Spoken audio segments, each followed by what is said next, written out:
사실 다이어트를 할 때 폭식을 조절하는 게 제일 어렵다고 생각하는데요. 폭식은 어떻게 조절할 수 있을까요?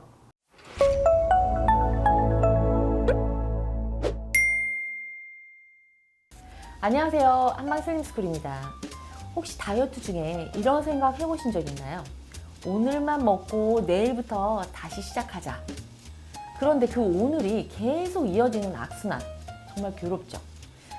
폭식은 누구에게나 일어날 수 있는 자연스러운 반응입니다. 오늘은 폭식과 식탐을 심리학적으로 어떻게 이해해야 하는지, 그리고 이를 극복하는 방법을 알려드리겠습니다. 끝까지 보시면 더 건강하고 행복한 다이어트기를 찾으실 수 있을 겁니다.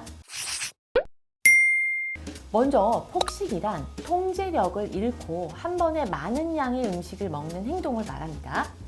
이제 그만 먹어야지 라고 생각해도 멈출 수가 없고 이후에 심한 죄책감을 느끼게 됩니다.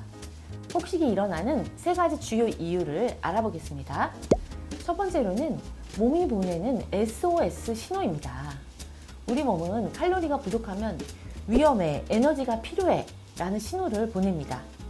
이때 그렐린이라는 배고픔 호르몬이 증가하면서 폭식 욕구가 강해지죠. 두 번째는 보상심리입니다. 스트레스를 받았을 때 오늘 이렇게 힘들었으니 달달한 걸로 보상받아야지 라는 생각을 하게 됩니다. 단 음식은 도파민이라는 행복 호르몬을 순간적으로 높이지만 결국은 후회와 우울감을 가져옵니다. 세 번째로는 뇌의 작용인데요. 폭식은 단순히 의지력의 문제가 아닙니다. 뇌의 측좌액이라는 보상 중추가 활성화되면서 음식에 대한 강렬한 욕구가 생기기 때문입니다. 이번엔 식탐에 대해서 알아보겠습니다. 식탐은 특정 음식을 먹고 싶은 강렬한 갈망을 뜻합니다. 하지만 폭식과는 다르게 스스로 조절이 가능하다는 점이 차이점이에요. 식탐의 주요 특징 세 가지를 정리해 보겠습니다. 첫 번째로는 특정 음식에 대한 갈망입니다. 피자나 치킨, 초콜릿 같은 특정 음식을 꼭 먹고 싶은 느낌이 드는 것이 식탐의 대표적인 모습입니다. 하지만 적은 양만 먹어도 만족감을 느낄 수가 있습니다. 두 번째로는 심리적 또는 생리적 이유가 혼재되어 있습니다. 배가 고파서 생기기도 하지만 광고나 냄새 같은 외부 자극으로 인해서 유발되는 경우도 있습니다. 세 번째는 식탐은 조절 가능한 욕구입니다. 식탐은 폭식과는 다르게 조금만 먹자고 스스로 타협할 수가 있습니다. 원장님, 그러면 폭식과 식탐을 막기 위한 방법은 어떤 것들이 있을까요? 폭식과 식탐을 예방하기 위해서는 5가지 팁이 있는데요. 집중해서 봐주세요. 첫 번째로는 완벽주의를 버리세요. 다이어트를 시작했으니까 무조건 완벽해야 해 라는 생각은 폭식을 부르는 지름길입니다. 조금 먹더라도 스스로를 탓하지 말고 이렇게 한번 생각해 보세요. 괜찮아, 내일은 더 잘할 수 있어 라고요. 두 번째로는 나의 감정과 마주해 보세요.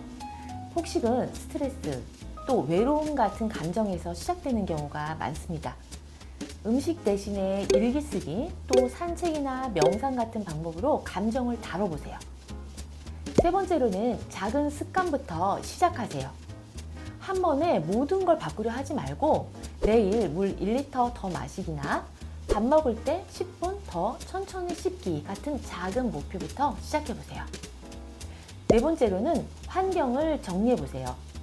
냉장고에 과자와 아이스크림이 가득하다면 당연히 손이 가겠죠. 가공식품 대신에 과일이나 견과류 같은 건강한 음식을 눈에 보이게 두세요. 5번째로는 전문가의 도움을 받아보세요. 혼자 해결하기 어렵다면 전문가와 상담하세요. 다이어트는 단순히 체중 감량이 아니라 건강과 삶의 질을 높이는 여정입니다. 다이어트는 이렇게 자신을 사랑하는 방법 중 하나예요. 하지만 그 과정에서 폭식이나 식탐으로 힘들어도 너무 내 자신을 탓하지는 마시고요. 작은 성공부터 차근차근 쌓아간다면 반드시 변화를 느낄 수가 있을 겁니다. 한방슬림스쿨이 여러분의 건강한 다이어트를 응원하겠습니다. 좋아요와 구독 눌러주시고 더 많은 다이어트 정보를 받아보세요.